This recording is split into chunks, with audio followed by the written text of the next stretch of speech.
Oh, I didn't know y'all was there. So y'all want to know how it was like working with Associate Pastor Allan. He was very, very intelligent. He was very smart, and he was the best worker at Sumitomo. Yeah. And he was the best employee ever. You have more? You have more to give me? When I first met Pastor Allan at Sumitomo, his desk was right across from mine. And he was very, very focused. He was there early. I thought he was a committed employee. And I knew I had to get to know this guy. I just didn't know who he was at the time when I first met him, but I knew he was a focused employee, very committed, very determined to get the job done. That was the Allan that I got to know.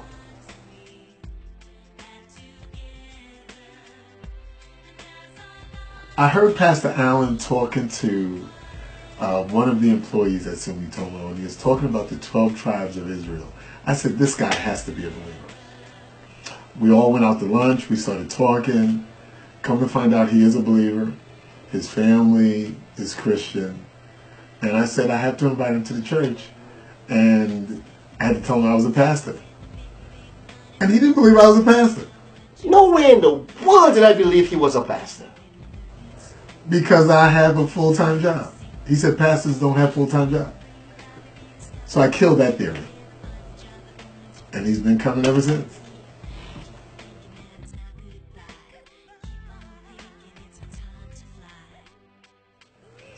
When he first joined, I never knew that Pastor Allan would become who he is to me today.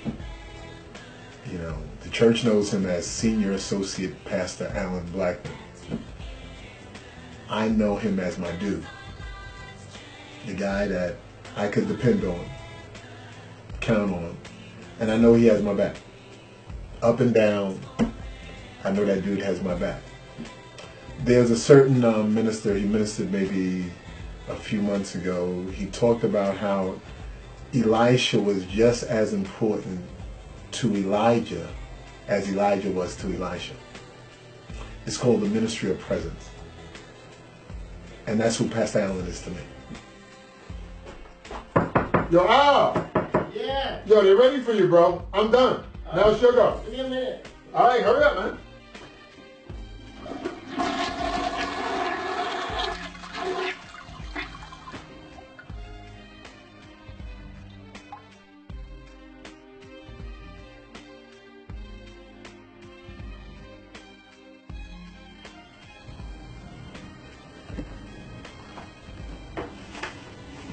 So, what did I think about Pastor Steve when I first met him? I just thought he was a regular guy. I didn't think anything about him being a pastor, because to me he didn't even look like a pastor. I didn't believe this guy was a pastor. He was just another employee that joined my department. That's all.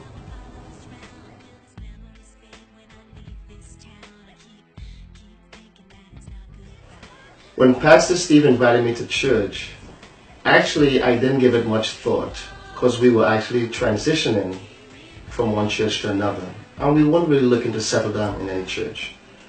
We were so hurt by church that we decided no more church, we're just going to visit churches.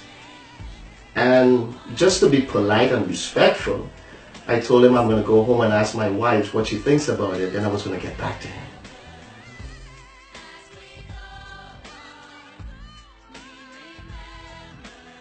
Pastor Steve came into my life at a point where all I saw was hurt, destruction, demise, pain, struggles, and I literally hated going to church.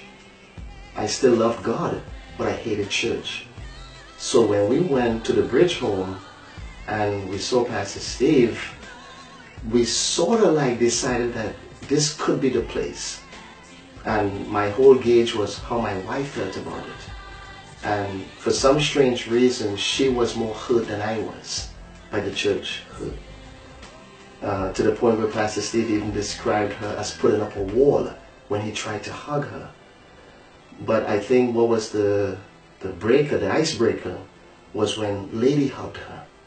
When Lady hugged her, I think there was a different transformation, and a certain healing started to ensue from that point. So, to put it in a nutshell, I believe that my first encounter with Pastor Steve opened up a whole new world of healing, of deliverance, purpose, and destiny for me and my family.